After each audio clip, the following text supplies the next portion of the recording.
As I've told you several times, my story, my Christian story, really began going into to the summer before my senior year of high school. And so when I went into high school, I decided that I was going to do something every day. And that decision was I'm going to take my Bible with me every day to class. And so I was too cool for the backpack. You know how you were in high school, you didn't carry the backpack with you, so I would carry like a stack of books this tall into the classroom, and I would have on top of that my Bible. So every class I went, I would carry my Bible from class to class, wherever I went. And so I grew up in the deep realm of the Bible Belt, right? You all crack jokes with me about where I'm from oftentimes, about the backwoods nature of it. And so when I carried my Bible to school, really there wasn't many people who really looked at me kind of weirdly. Nobody said anything. There wasn't any weird stares, any demeaning comments. So nothing really was out of the ordinary. Things changed, though, a little bit when I went to college. When I went to college, I decided, okay, I'm going to keep taking my Bible with me, but now I'm not too cool for a backpack because I have to walk a lot farther to get to my class. So I would put the Bible in my backpack, and I would carry it with me. And there at Tennessee Tech, I would sometimes pull my Bible out and read it on campus. I would sometimes kind of defend the faith in class, and there are times when I would even announce my faith to one person or another and kind of try to witness to them. Even with conversations really with other students, I would often acknowledge the fact that I was a Christian, and more so I was aspiring to be a preacher. Pretty soon, however, I began realizing a trend. It seemed there at Tech that I had trouble really developing meaningful friendships with fellow students. I didn't really have any really deep type conversations with anyone. Everyone kind of had these shields up, it felt like, towards me. And so eventually I was left asking the question, why? I mean, it could be that I was just a weird dude. Like nobody wanted to talk to me, right? I mean, let's just be honest. It could have been that, but I kind of thought to myself, I had friends at Pickett County, Birchtown, so surely that's not the case. But I began asking the question, why does no one really want to get close to me? Why? I'm trying, why does nobody want to be a real friend, I guess? And so I even asked that question. I asked, there's a girl that was in my youth group that I hung out with, talked to, and I asked her, I said, why do you think that is? And her answer was quite simple. She said, John, not many people, or really she said nobody, wants to get close to, and let's be honest, I was like 19, 20 years old. I was trying to find a girl or two to take out on a date here and there. So she said nobody wants to date a preacher. The words that she said, I didn't really know it. That's what she said. Nobody wants to date a preacher. And so the words that she said really aren't necessarily untrue. While at Johnson, we actually learned in several of our preaching classes that preachers are some of the loneliest people on earth. There's that whole thing where nobody wants to get real close to the preacher because they think, well, the preacher knows my past, because we don't have a past ourselves, I guess. That's sarcasm. We do have past, but preachers are often lonely people for that reason. People don't want to get close to preachers. But what followed that statement, I didn't really realize, but what followed that statement was a course of action that I'm actually embarrassed to admit.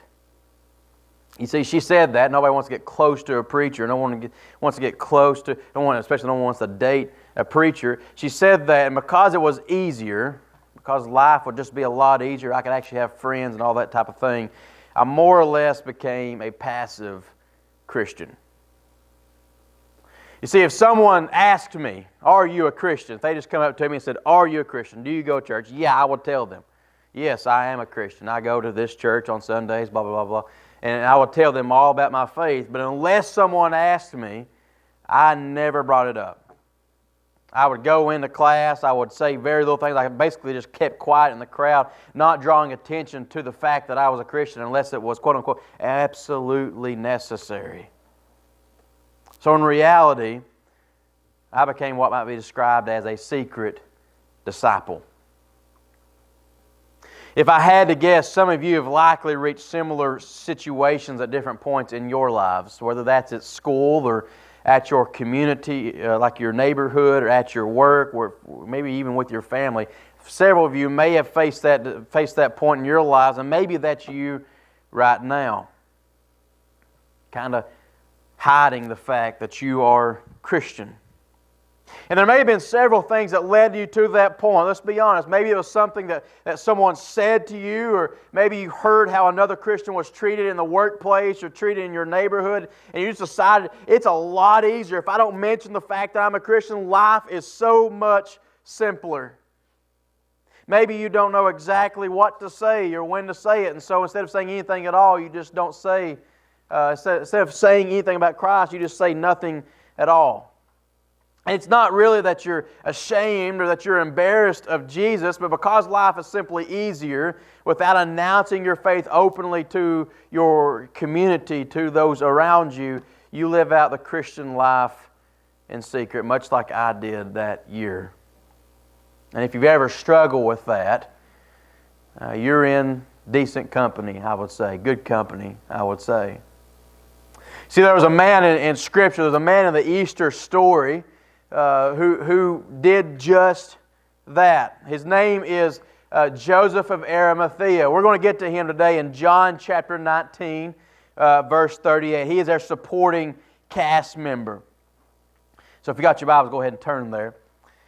Joseph, though, he's one of few people in the Bible outside of Jesus and the disciples who are found in every single gospel. So he is Matthew, Mark, Luke, and John. You'll find Joseph of Arimathea. And Joseph is known for the same thing. You probably know what Joseph did. What did Joseph do? Buried the body. I think I heard it. Joseph buried the body. If you don't know it, you're going to find out. Joseph buried the body of Jesus. But each gospel, every gospel says he did the same thing. He took the body of Jesus, he buried the body of Jesus, and each gospel says the same thing, but each gospel also adds just a little more to who this Joseph guy is. So we kind of get an idea of who or what type of person Joseph is. And so I'll throw them up here on the screen. You can go and read them later. But Matthew actually, he tells us that Joseph was a rich man and that Joseph was a disciple of Jesus. Mark tells us that he was a respected member of the council, which means Joseph is part of the Sanhedrin. It's kind of significant, isn't it not? It's the same Sanhedrin who decided we got to put this man to death. We got to put Jesus to death. Joseph is part of the Sanhedrin. And beyond that, beyond what we already know, Luke adds that Joseph was a good and righteous man who had not consented to their decision and action, that is, regarding or concerning Jesus. He was a good man. Joseph was a man full of discernment. If we look at Joseph, when we take these aspects into consideration, then we might find several similarities with this man named Joseph. Think about it. We might not all be rich, but chances are that most of us are part of some group or another. And within that group, we are quite respected. That might be at church, that might be at work, that might be some organization or group that gets together on regular occasions. Maybe you're part of an HOA or PTA board or something, and so you are respected members of something. And honestly, like Joseph, we're all probably pretty good people, aren't we? How many of you are just going to admit this morning, I'm a bad person? Right? We're all going to say, yeah, I'm a good person, aren't we? Yeah, we're all good people. We have a good discernment between what's right and wrong. We may not always act on what is right. We may do some of the bad things from time to time. And we're not perfect, but typically we do our best to do what's right. So we might be described this morning by others as respectable. We might be described as good people with discernment. But the question that needs to be answered is this: do those around us know we are Christian? Do those around us know that we are Christ followers? Can they see it in us? Can they hear it? Do they witness it? See, a lot of times I think we just try to be good, respectable people, and we hope that that's enough, that people will know we're a Christian. We're not just going to come out and say, hey, I'm a Christian, and this is what I believe, and this is why I act the way I do. We just say, I'm going to be a good person, I'm going to be a respectable person, and maybe people will put one and one together, they'll get two, and they'll say, well, this guy or this gal, they are Christians. The problem is, there are a lot of good people in this world who aren't Christian, aren't they? You probably know somebody right now who is a good person, but they are not Christian. And the reality is there are going to be a lot of good people who are in hell. You see, you don't necessarily have to be a Christian to be a good person. So without living in such a way that makes our faith evident, most people will just assume that there's nothing really different than us. We're just good people, no different than the other good people who aren't Christians in this world. And at that moment, if that's how we're living, then we become like Joseph. Look at what John says about Joseph in John 19, verse 38. John says, after these things, Joseph of Arimathea, who was a disciple of Jesus, but secretly for fear of the Jews. We learn from John that what no other gospel writer says directly. Matthew is the one who said it closest. He said he was a disciple, but John tells us what no other gospel writer tells us. Joseph is a secret disciple of Jesus.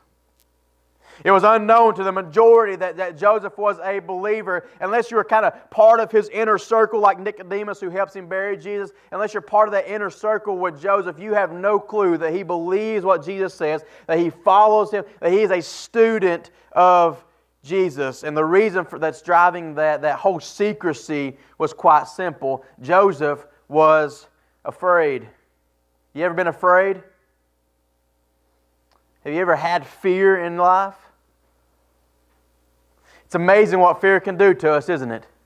I mean, just last week we saw there was a Roman centurion stood there at the foot of the cross, and he was struck with fear, wasn't he? We looked at that, and we saw with that word of fear that fear either drives you one way or the other, doesn't it? I mean, when you get that reverential fear that you realize that there is a God and who He is, you're driven one way. You're either driven to Jesus or you're driven away from Jesus. And see, the Roman centurion last week, when he had that fear, he was driven to Jesus. Well, he ran straight to Him. Remember what he said? He said, truly this was the Son of God, proclaimed who Jesus was. Joseph faced that same exact fear. Maybe the fear that you all still face, that we still face. And Joseph had to decide, do I run to Jesus or do I run away from Jesus? And what Joseph really tried doing is there's a fence here kind of in the middle in his mind, and he tried straddling it, didn't he? Like, I'm not going to run completely away. I want to be just close enough. But what he did really is he ran in the complete opposite direction. Joseph was struck with fear, yet it seems that the fear that concerned him most was the fears of the Jews. So Joseph had become more fearful of the Jews than he was Jesus. Who do you fear most? Are you more fearful of the people, those around you? Or are you more fearful of Jesus, of the Lord? I'm reminded of Jesus' words in Luke chapter 12, verses 4 and 5. He says, I tell you, my friends, do not fear those who kill the body and after that have nothing more they can do. But I will warn you whom to fear. Fear him who, after he has killed, has authority to cast into hell. Yes, I tell you, fear him. If Joseph had heard these words of Jesus, and he said it around some Pharisees, if he had heard these words of Jesus, then really he didn't really take them to heart for most of his life. Facing this fear of the Jews, that scared him more than what this Jesus, what he knew as a Messiah, what the Messiah could do to him. And so because the fear of man trumped the fear of Jesus, he lived as a secret disciple, a secret Christian for most of his life. And looking at his characteristics and the situation at hand, I believe we can find at least 4 fears in regards to the Jews that Joseph may have faced, and I believe maybe we face this morning as well. Look at the fears of Joseph. Joseph was a respected man, wasn't he? So maybe Joseph feared a loss of respect. As a well-respected member of the council, we must imagine Joseph enjoyed that fact. Think of it in terms of your life. If you are respected, do you enjoy it? Go ahead and answer. Do you enjoy being respected? Yeah. Yeah, there's none of us that are like, well, this guy respects me. I hate it. Like, why would you respect me? Right? I mean, we're kind of like a potted plant. You see potted plants when they get dry, they kind of start drooping over, right? What happens the moment you pour water into it? Takes a little bit of time, but that thing shoots right up, doesn't it? I mean, that's what we are. We are a potted plant that goes dry. And the moment we gain a little bit of respect from somebody, man, we perk up, don't we? As soon as the water of respect and adoration is poured in upon us, boy, we perk up, and it just brightens our day. Why would anyone want to give that up? Maybe Joseph feared he would lose his respect, especially if that respect is what's fueling his finances. Oh, we don't like that, do we? You start threatening a loss of finances, boy, things start getting real tricky. There's a fear that's unlike any other, isn't it? I mean, think about it. Joseph is a rich man, and like any rich man, Joseph knows how to get rich, and Joseph knows how to stay rich. You got to keep the customers happy, don't you? If Joseph stands up for Jesus, he may very well lose respect, and with that may lose riches that go with it. And with that, Joseph may have even lost his position on the Sanhedrin. Again, as a well-respected member of the council, Joseph had a very nice position of office within the religious elite, didn't he? People looked to Joseph for answers. People looked to Joseph for instruction. So it wasn't just that Joseph received respect. His position as part of the Sanhedrin demanded respect. So instead of mentioning his belief in Jesus and risking the respect and position for most of his life, Joseph kept his belief secret. I have to imagine that as John wrote this gospel and he got to John chapter 12, he had Joseph in mind when he said this. John 12, 42 through 43. Nevertheless, many even of the authorities believed in him, that is, believed in Jesus, but for fear of the Pharisees, they did not confess it, so that they would not be put out of the synagogue. For they love, look at this, they love the glory that comes from man more than the glory that comes from God. Joseph isn't mentioned specifically in John chapter 12 at this point, but you look at Joseph and kind of how he lived his life, and he certainly fits the bill, doesn't he? But at this point, I'd say the fear that's driving Joseph the most in the recent hours wasn't a loss of respect or a loss of position or a loss of finances. You got to think of what's going on. The fear that probably drove Joseph the most at this point is a fear of loss of his life. I mean, think about it. The disciples deserted Jesus out of that same fear. Peter denied Jesus out of that same fear. Joseph knew for a few years they're looking to kill this man. And so if Joseph was to stick his neck out too far for Jesus, guess who's next on the chopping block next? Guess whose neck is on the chopping block next? It's hard when you get those words that sound a lot alike, aren't they? But anyways, Joseph's neck is on the line. It's not just Jesus. I mean, yeah, Jesus is going to hang on the cross, but Joseph would likely be next in line. And I look at these fears. You got 4 fears there, and I can't help but see a picture of modern American Christianity. Do you see it? In fact, our culture is evidence that we as a collective whole, as Christians as a whole, as the Big C overall church here in America, our culture is evidence that we aren't being public, open Christians. In many regards, it shows that we are being secret Christians, doesn't it? We'll get together a lot of times on Sundays and maybe sometime during the week, and oftentimes within that group we sit here and we complain about the nature of the world and the way that it's going and how rough and how terrible it's getting. But when Monday through Saturday hits, we return back to the world unchanged by our fellowship and seeking to make no changes in the world around us. And I think our reasons are very similar to Joseph's. We like that respect. And we don't want anybody to think less of us, do we? We like our position of authority or position of whatever that we've achieved. And while we may not lose our job being an open and public Christian, it may cause us to lose out on the next job or lose out on some promotion. And while we may not lose our lives here in America, that social life is quite important to us, isn't it? I lost my Facebook this past week. Y'all got that email? Pete got a phone call about it because I was like, Pete, I got to get this back, buddy. And so that's so. I mean, not that I need it or anything, but anyways, that Facebook, that social media route, that's important to us, is it not? And just think about it. You start going out there, the hateful comments, the objections to our faith post on social media, they're kind of painful sometimes, aren't they? You post something about the Lord, someone objects you right out front, someone you love and adore, and they object you on there, kind of painful. Sometimes the loneliness as others push us away because of our faith is kind of dreadful and overwhelming. And so our fears of man and what others can do to us trumps our fear of God. And at that moment, we take the easiest path. Yeah, I'm a Christian, but I'm going to keep my faith to myself. If someone asks me, yeah, I'm going to tell them I'm a Christian, but I'm not going to go out of my way to talk about it with another.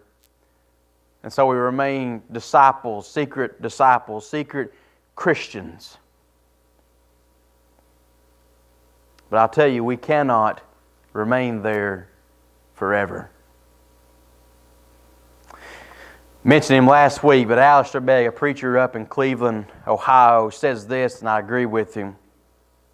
If you are a secret disciple, believing without confessing, either your secrecy will destroy your discipleship, or your discipleship will destroy your secrecy. Let's say that again. If you are a secret disciple, believing without confessing, either your secrecy will destroy your discipleship, or your discipleship will destroy your secrecy. It's like a cat and a dog. You put them in a room, one of them's going to make their way out. They can't stay together at all times. One of them has to go away. So the question becomes, what's it going to be for you? Is the secrecy and all that goes with it most important? Or is your discipleship, your relationship with Jesus most important? What's it going to be for you, for us? Joseph faced this same decision. Either his faith was going to dwindle to nothing, or he was going to burst out and tell the whole world, I am a believer in this man. And for at least 2 or 3 years, he kept this on the down low, right? Like he didn't tell anybody hardly, unless you're in the inner circle, he didn't tell anybody that he is a believer until verse 38. And we see 3 words to begin verse 38. After these things. While the rest of the disciples were scattered, it appears that Joseph was nearby the cross. He witnessed it all. And at this point, Joseph takes a stand.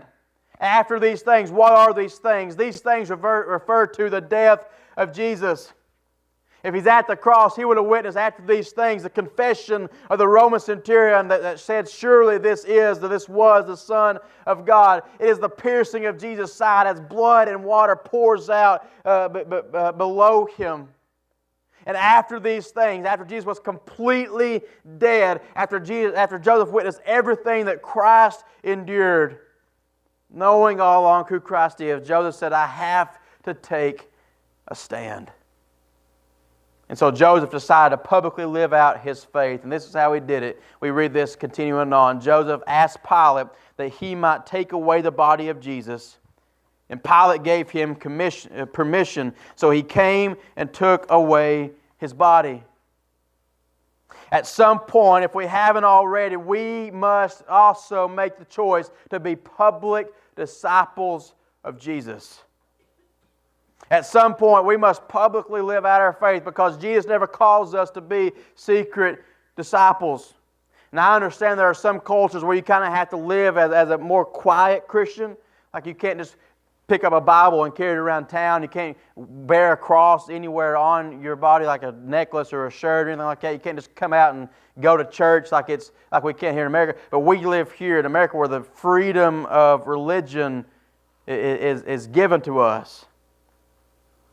So we have no excuse not to publicly practice our faith. We must be public disciples of Christ. That means that we are going to worship His name in public. We're going to tell people and give praises and credit to God when great things go in our life. And even when bad things are going and everything's hitting the fan, we're going to say, you know what? My God is greater than all of this, and I've got hope that lasts eternal. That means that we're going to serve others in their name. We're going to get down on our hands and knees. And like Jesus washing the disciples' feet, we're going to wash the feet of the people around us in His name. That means we're going to witness for the Lord. We're going to tell people about Jesus. We're going to openly tell others about the love and the message of Jesus and the gospel. And that means that we're going to openly associate ourselves with Jesus whenever possible. That's what Joseph did. After these things, he asked Pilate for the body of Jesus, which may have required payment. He may have dove into that back pocket and gave him a little bit of money for the body. But with this, he publicly took down the body of Jesus, which would have been seen by others, including the Sanhedrin that just put Him on the cross. He would have been seen caring for Jesus' body as he and Nicodemus took the body and buried it in an empty tomb. That would have taken some time. People would have seen the love that he had for Jesus. And by serving our Lord in this way, he publicly announces, I am a follower. I believe and I love this man. I love my Lord. Are we living the same way?